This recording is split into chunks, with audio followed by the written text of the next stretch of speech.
ಬಹುಭಾಷಾ ನಟಿ ರಶ್ಮಿಕಾ ಮಂದಣ್ಣ ಸಿನಿಮಾಗಿಂತ ರಿಲೇಶನ್ಶಿಪ್ ವಿಚಾರವಾಗಿ ಹೆಚ್ಚು ಚರ್ಚೆಯಲ್ಲಿರ್ತಾರೆ. ರಶ್ಮಿಕಾ ಮದುವೆ ವಿಚಾರ ಆಗಾಗ ಸದ್ದು ಮಾಡ್ತಾನೆ ಇರುತ್ತೆ. ಈ ವಿಚಾರ ರಕ್ಷಿತ್ ಶೆಟ್ಟಿಯಿಂದ ಹಿಡಿದು ವಿಜಯ್ ದೇವರಕೊಂಡವರೆಗೂ ಬಂದು ನಿಂತಿದೆ. ಇದೀಗ ಹೊಸ ವರ್ಷದ ಸಮಯದಲ್ಲಿ ರಶ್ಮಿಕಾ ಮ್ಯಾರೇಜ್ ಲೈಫ್ ಬಗ್ಗೆ ಸ್ಫೋಟಕ ಭವಿಷ್ಯ ಹೊರಬಿದ್ದಿದೆ. ದೇವರಕೊಂಡನ ಮದುವೆಯಾದ್ರೂ ರಶ್ಮಿಕಾ ಡಿವೋರ್ಸ್ ಕೊಡ್ತಾರಂತೆ.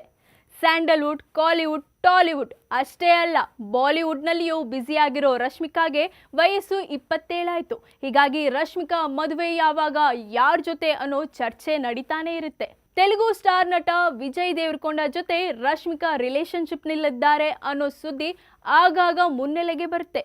ಇವರಿಬ್ರು ಮದುವೆ ಆಗ್ತಾರೆ ಅನ್ನೋ ಮಾತು ಇದೆ. ಆದರೆ ಯಾವಾಗ ಅನ್ನೋದು ಮಾತ್ರ ಇನ್ನೂ ಕನ್ಫರ್ಮ್ ಆಗಿಲ್ಲ. ಈ ನಡುವೆ ಇವರಿಬ್ರು ಮದುವೆ ಆದ್ರೂ ಡಿವೋರ್ಸ್ ಆಗೋದು ಪಕ್ಕಾ ಅಂತ ಸೆಲೆಬ್ರಿಟಿ ಜ್ಯೋತಿಷಿ ವೇಣುಸ್ವಾಮಿ ಭವಿಷ್ಯ ನುಡಿದಿದ್ದಾರೆ. ಟಿವಿ ಕಾರ್ಯಕ್ರಮವೊಂದರಲ್ಲಿ ಮಾತಾಡ್ತಾ ರಶ್ಮಿಕಾ ಮತ್ತು ವಿಜಯ್ ದೇವರಕೊಂಡ ಮದುವೆ ಆಗ್ತಾರೆ, ಹಾಗೆ ಡಿವೋರ್ಸ್ ಕೂಡ ಆಗ್ತಾರೆ ಅಂತ ಹೇಳಿದ್ದಾರೆ. ಅದನ್ನ ರಶ್ಮಿಕಾಗೂ ತಿಳಿಸಿದ್ದಾರಂತೆ. ಈ ಹಿಂದೆ ಕನ್ನಡ ಸ್ಟಾರ್ ನಟ ರಕ್ಷಿತ್ ಶೆಟ್ಟಿ ಜೊತೆಗೆ ರಶ್ಮಿಕಾ ಎಂಗೇಜ್ಮೆಂಟ್ ಆಗಿತ್ತು. ಆಗ ವೇಣುಸ್ವಾಮಿಯೇ ರಶ್ಮಿಕಾಗೆ ಮದುವೆ ಆಗ್ಬೇಡ, ಮದುವೆ ಆದ್ರೆ ಸಿನಿಮಾದಲ್ಲಿ ಅವಕಾಶ ಸಿಗೋದಿಲ್ಲ ಅಂತ ಹೇಳಿದ್ರು ಅನ್ನೋ ಮಾತಿದೆ. ಇದೀಗ ಮತ್ತೆ ವಿಜಯ್ ದೇವರಕೊಂಡ ವಿಚಾರದಲ್ಲಿ ಡಿವೋರ್ಸ್ ಆಗುತ್ತೆ ಅನ್ನೋ ಭವಿಷ್ಯ ನುಡಿದಿದ್ದಾರೆ. ಕಹಾನಿ ಮೇ ಟ್ವಿಸ್ಟ್ ಅನ್ನೋ ರೀತಿ ವೇಣುಸ್ವಾಮಿ ಇಂಥದೊಂದು ಭವಿಷ್ಯ ನುಡಿದ ಮೇಲೆ ರಶ್ಮಿಕಾ ಜ್ಯೋತಿಷಿಯಿಂದ ಡಿಸ್ಟೆನ್ಸ್ ಮೇಂಟೈನ್ ಮಾಡ್ತಿದ್ದಾರಂತೆ.